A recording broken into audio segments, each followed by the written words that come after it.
guys. Naanami din sa kuan guys. Yeah, lah, basa man lagi na. Yeah, maybe the water, no? Yeah.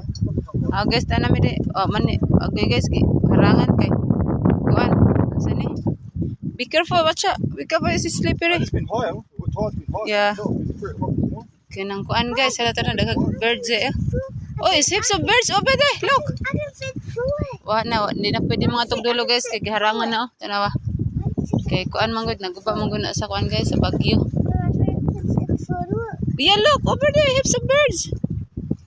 Oh, tanaw ninyo guys, sana nga sa dulo. Hapit na gid. Oh, 500 meters. How long this one, Peter, going to the end? It was 500. 2 kilometers less now. It was 1750. This one, the short, this one, until from here. It was the longest in the southern hemisphere, I believe, at one stage. Yeah. Longest in the southern hemisphere. Oh, we gonna go back and Look have. here, look how many. Yeah, that's what I told you. Those seagulls, those rare ones. Now guys, yeah. That's the rare one. Basa nga rin kay murag ang tubig abot ni rin. That's a tern, I think. Anya. Tara, green na ang tubig guys. Okay, mahadlok na akong anak. Yeah, of course. Yeah, even squid.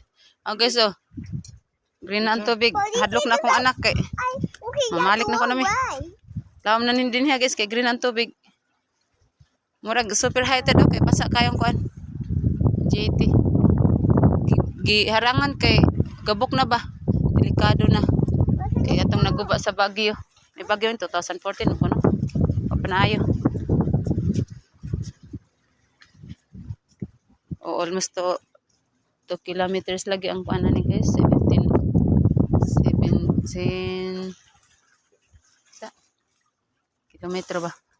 Almost 2 kilometers. Iharangan na kayo. Hindi ka guba. Walang to guys. Bye-bye. Amping mo na kanon. Nanami din ni guys. Ilang mahatlok na. Mamalik na may.